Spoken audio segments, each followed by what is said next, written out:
Olá, obrigado pelo carinho. Estamos começando mais um Papo Livre pela TV Indaiá, canal 26 UHF, ou para você que nos acompanha aí pelo YouTube. Prazer estar contigo mais uma vez, obrigado. O Papo Livre de hoje, eu trago aqui o Dr. Augusto Toledo, ele que é advogado, até aí morreu Neves. Só mais um advogado, não menosprezando a profissão, mas é que ele, além de advogado, ele é um voador. E mais do que isso, ele é cadeirante. Então, é uma soma de muitas coisas para um homem só. Augusto, obrigado pela participação e vamos contar um pouco da sua história, que eu tenho certeza que o pessoal aí está ávido por saber também. Perfeito, eu que agradeço o convite, é sempre um prazer aí estar contigo. Conta para nós como é que é essa história de ser voador. Vamos começar antes. Você nasceu em Campinas, mas é indaiatubano de coração. Exato. Eu estou em Indaiatuba desde 98, né? E eu sou suspeito para falar sobre voo, porque meu pai era paraquedista, então desde pequenininho eu frequentava as áreas aí de paraquedismo, apesar que quando eu fiz 18 anos eu fiz paraquedismo, a revelia de papai, de fazer escondido e tal. Faço o que eu mando, mas não faço o que eu faço. Exatamente, apesar que naquela época eles saltavam de T10, né? Aquela coisa horrorosa. Sabia onde saíam, sabia onde ia pousar. E então desde a infância eu sou apaixonado por voar. E comecei a voar em 1993, voar de parapente, em Andradas. O esporte evoluiu muito rápido, né? Mas naquela época não tinha tanta informação.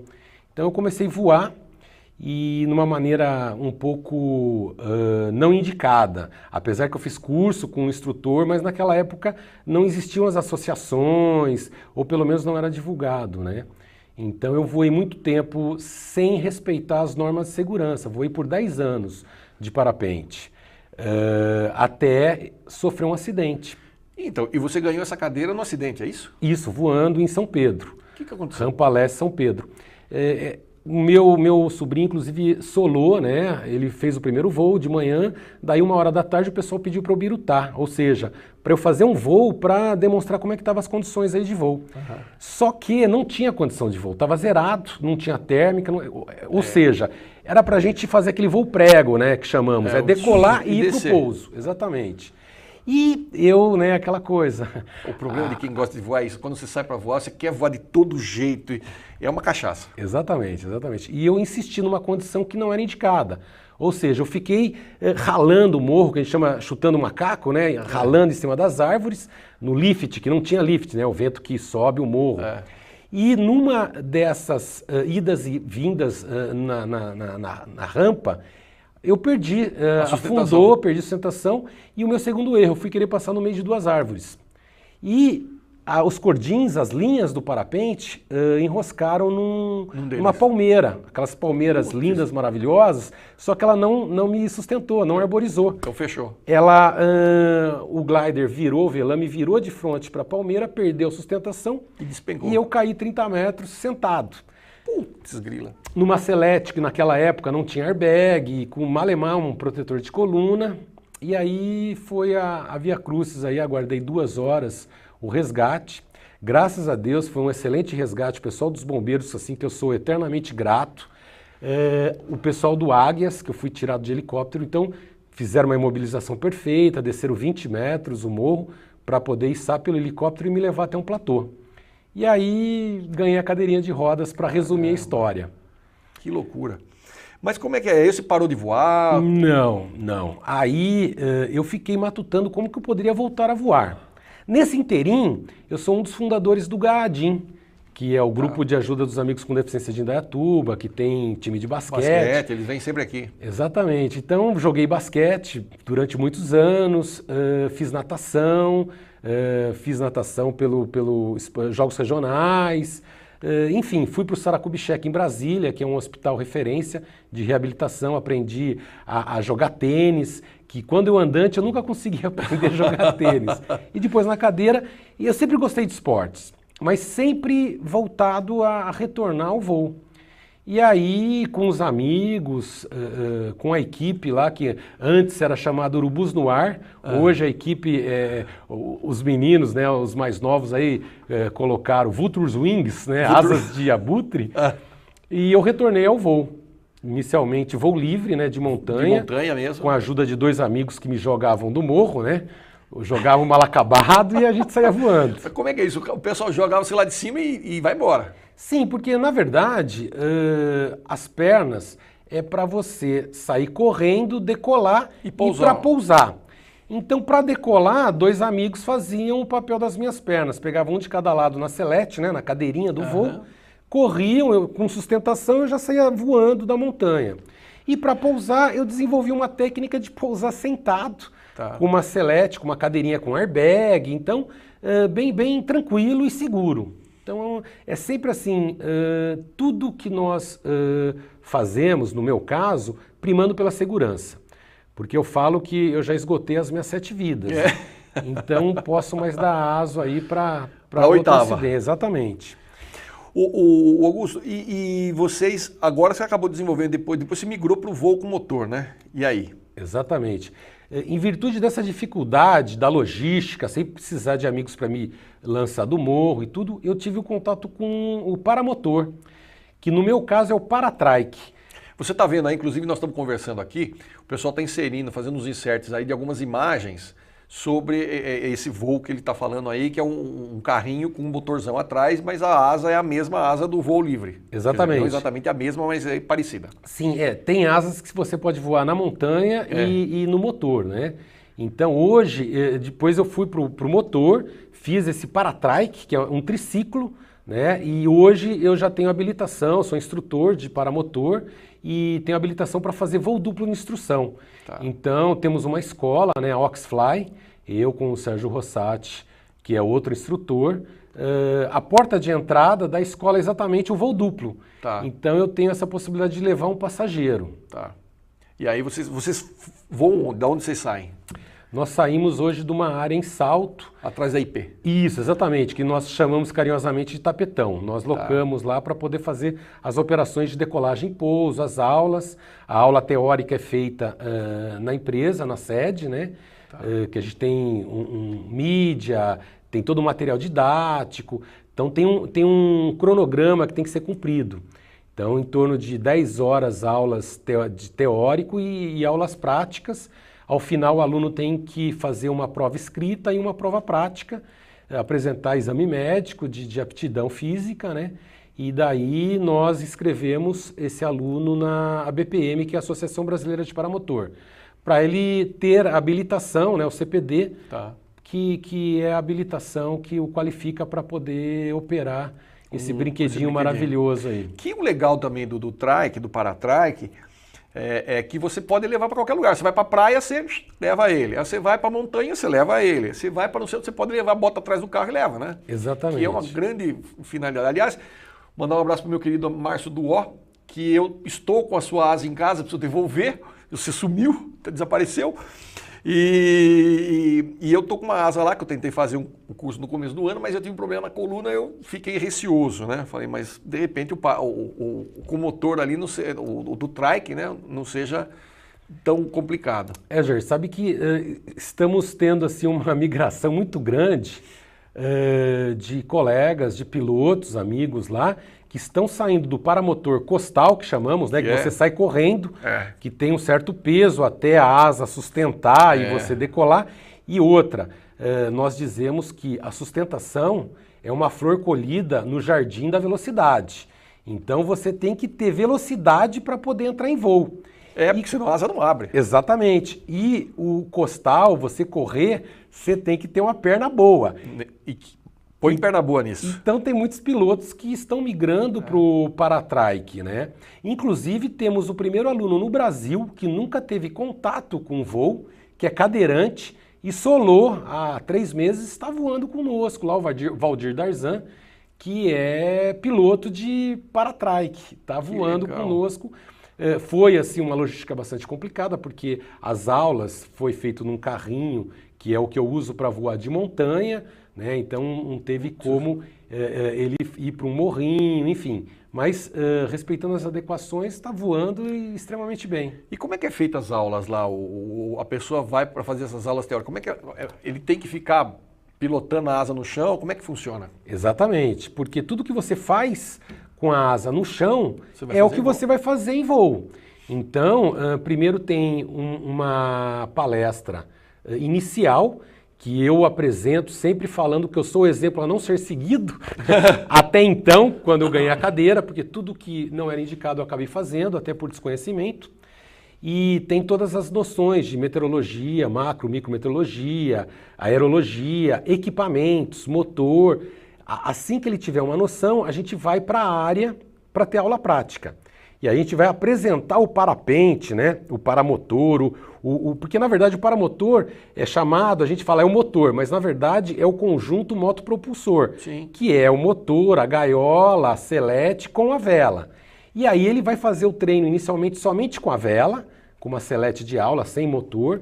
Então ele vai aprender a inflar essa vela, vai aprender a controlar essa vela, vai aprender a correr, inflar ela de alpina, ou seja, de frente para o vento e de invertida, né? Você inflando a vela de frente para a vela, depois você vira e sai correndo. A hora que ele já está apto a fazer isso e controlando a vela com total domínio, daí a gente vai começar a treinar com o motor nas costas, tá certo? E faz aula também de navegabilidade, que é aí que eu entro com as aulas de instrução de voo duplo. Ele vai fazer voo comigo no Paratrike, que eu vou passar os comandos e a gente ele vai se ambientar com esse equipamento em voo. Augusto, quanto tempo dura um voo de parapente, de paramotor? Ó, o voo de parapente de montanha, o recorde é mais de 500 quilômetros, que é enroscando em térmicas, né, no Nordeste. E é brasileiro o recorde. É brasileiro. Então o pessoal decola lá em Quixadá 6 horas no amanhecer, né, 6 horas da manhã e vai pousar no pôr do sol, né? No motor, nós temos uma autonomia que varia de 1 hora até 3 horas, dependendo do combustível e as condições meteorológicas, né?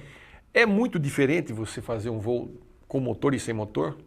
Eu digo que são esportes distintos. O parapente é um esporte, o paramotor é outro esporte. Começando por quê? O parapente você voa naquela condição que a gente chama cascalheira lá, hora que tá pauleira, batendo. a hora que está tendo atividade térmica. Que é por volta da hora do almoço. Meio-dia, 1 hora, 2 horas, até 3, 4 horas da tarde. Que é a hora da pauleira. Que é aonde você vai utilizar das térmicas, né? Que nada mais é do que são bolhas de ar quente que se desprende do chão, com aquecimentos, né, do chão. Que é a hora que o sol está incidindo mais em cima da terra nesse horário. E aí você vai voar numa condição de um ar bastante instável. E aonde pode ocorrer as configurações, né? De fechar a vela, você ter alguns catracos aí na vela, né? E o paramotor é exatamente o contrário. Você voa na parte da manhã, 7 horas da manhã até umas 9 horas, e na parte da tarde, a partir das 5, 4 horas da tarde, quando não tem uma atividade térmica. Então é um voo mais tranquilo, é um voo mais de contemplação. É que é igual o voo de balão.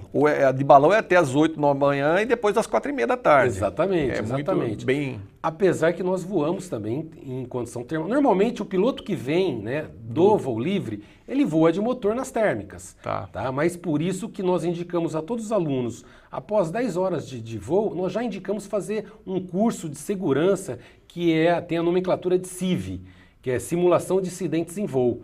Que nós fazemos isso normalmente em Joanópolis com outro instrutor, que é o Kurt, que inclusive é autor de livros, né? Eu tenho o livro do Kurt. Que é assim, eu digo que é um livro de cabeceira para todos os pilotos. E aí você vai voar em cima de um lago e vai fazer as configurações, né? Com todo o respaldo do instrutor e que você vai aprender a saber os limites do seu equipamento, os seus limites, para poder voar nessas condições que normalmente não é indicada para o motor. Pessoal, estou entrevistando aqui o Dr. Augusto Toledo, ele que é advogado, voador. Nós estamos falando sobre voo de paratrike, que é o paramotor, o motor no trike, aliás, o trike na vela normal de voo. Eu vou fazer um rápido intervalo, volto daqui a pouquinho, a gente continua o papo com ele, não saia daí, eu volto já já.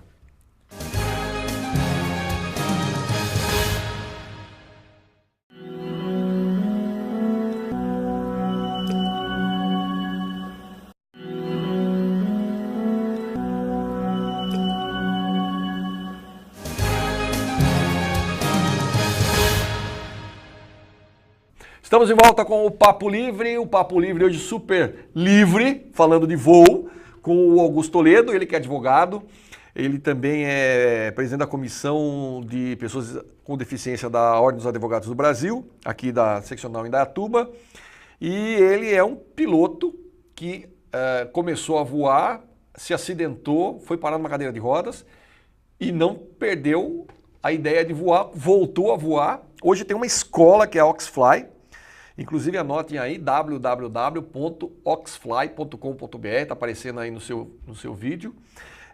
Você vai ter mais informações lá. Enquanto a gente conversa aqui, nós estamos fazendo a inserção de algumas imagens.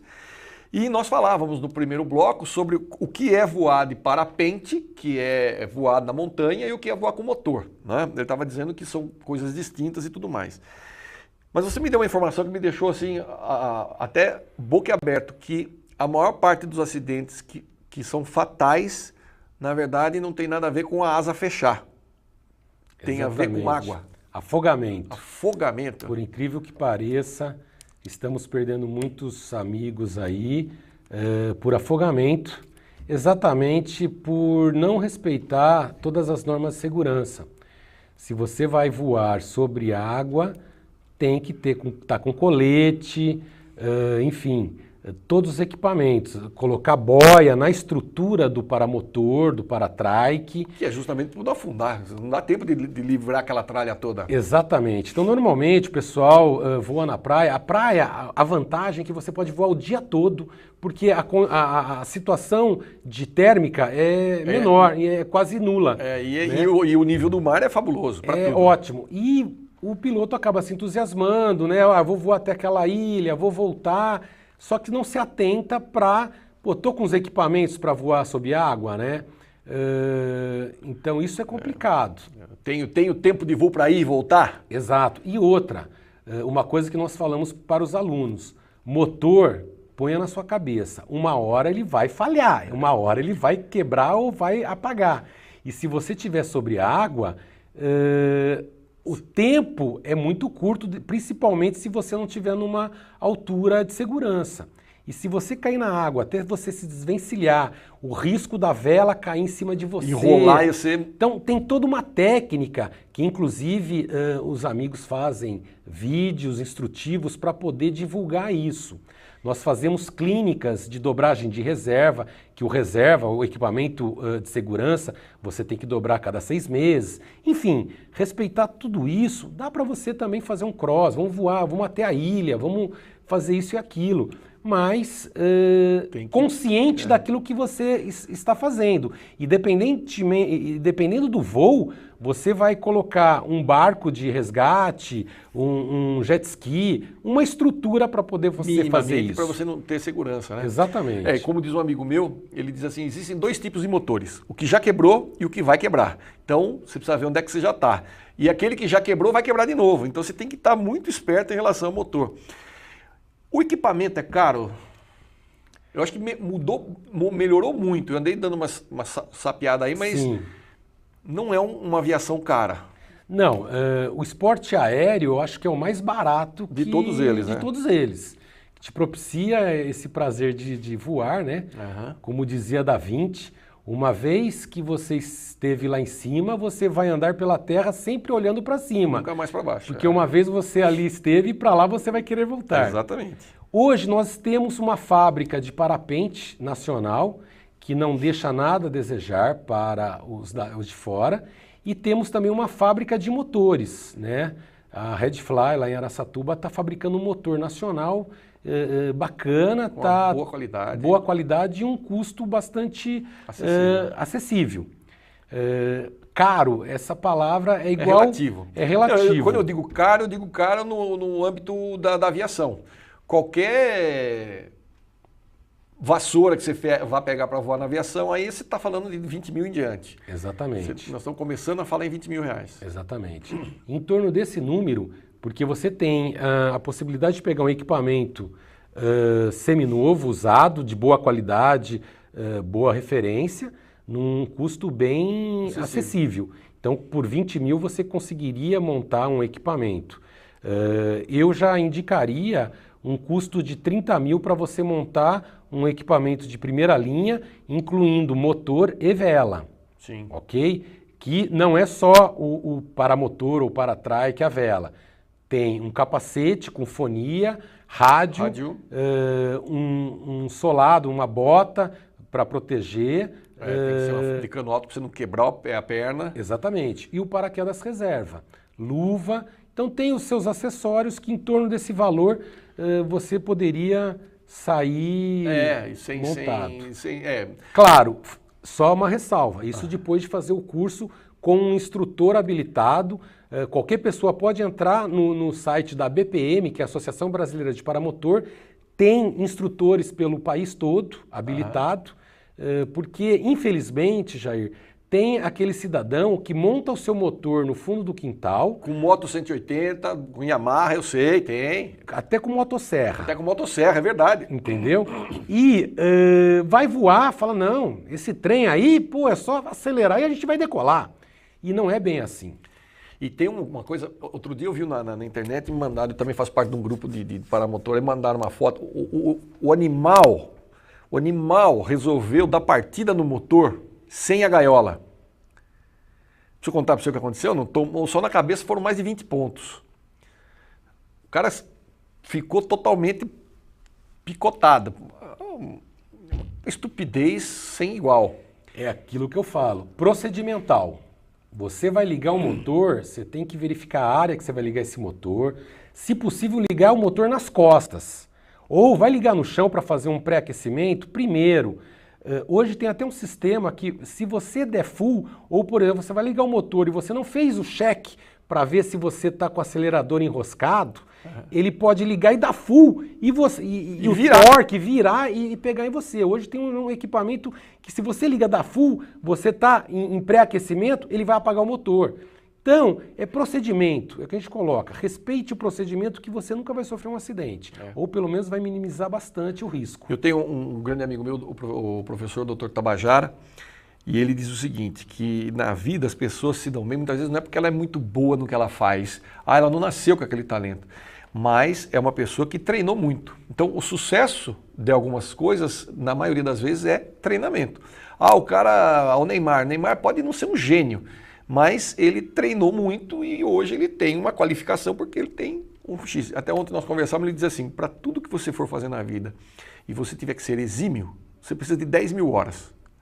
Eu vou tocar violino. Pô, com 50 anos você vai tocar, você não vai nunca sentar na sinfônica, mas você vai tocar um violininho na casa da... Então com 18 horas você é capaz de fazer uma coisa bem feita, mas não ser um gênio. Agora, para você ser um gênio, você precisa passar de 10 mil horas. Então você tem que começar com 5 anos tocando violino, para quando chegar com 30, 40 anos, você trocar na sinfônica com mais 10 mil horas e ser um exímio tocador. Enfim, isso é só uma ilustração de que, levando em conta que tocar não mata ninguém.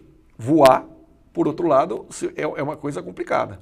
Eu digo que o nosso esporte, o risco de acidente é mínimo, mas dentro dessa margem mínima é um alto índice de fatalidade. Sim. Então, por exemplo, eu me sinto privilegiado porque eu caí nesse risco mínimo de acidente e sobrevivi, apesar que com uma cadeira de rodas. E por isso me sinto na obrigação de poder levar essa informação que o esporte é extremamente seguro desde que você respeite todas as normas de segurança. Por isso que temos o treinamento em chão, igual que nós vemos paraquedista, você faz simulação e o que eu falo, você está voando com o paramotor, sempre faz esse treinamento mental de ir com a mão na alça do reserva. Porque na hora que você sofre uma configuração, um catraco, sua vela fecha, você está 3G, enfim, entra numa espiral, você tem que estar com aquilo lá automático. Você vai fazer um movimento sem raciocinar, porque você já está condicionado a isso. Que é exatamente isso que você está falando, Jair. É o treinamento. É o treinamento. O treinamento, na verdade, é o segredo de tudo. Se você treinar, você vai estar sempre adiantado nessa relação. E para quem gosta de voo, é uma cachaça. Não importa, se der uma vassoura, eu sou capaz de sair voando também. É uma coisa que...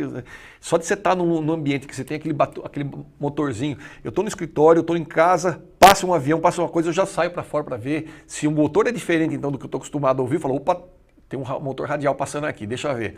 Opa, esse motor tá esquisito, deixa eu ver, é um motor diferente. É uma coisa que é muito maluco. E às vezes até minha mulher fala assim, viu, o que você está saindo correndo? Eu falo, não, tem um motor diferente passando aqui em cima.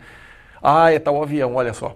Então é bem maluco isso. Exatamente, a gente tem até uma frase, né, que é a esposa, eu sou casado, vou fazer o ano que vem 30 anos de casado, estou há 35 anos com a baixinha lá que aguenta todas essas minhas neuras, assim, neuras, aeroneuras. E a gente tem até, alguns fizeram até adesivo, né? Ela chegou e falou assim, ou eu ou o motor. Ai, que saudades dela, né? Porque realmente é uma paixão e a gente acaba...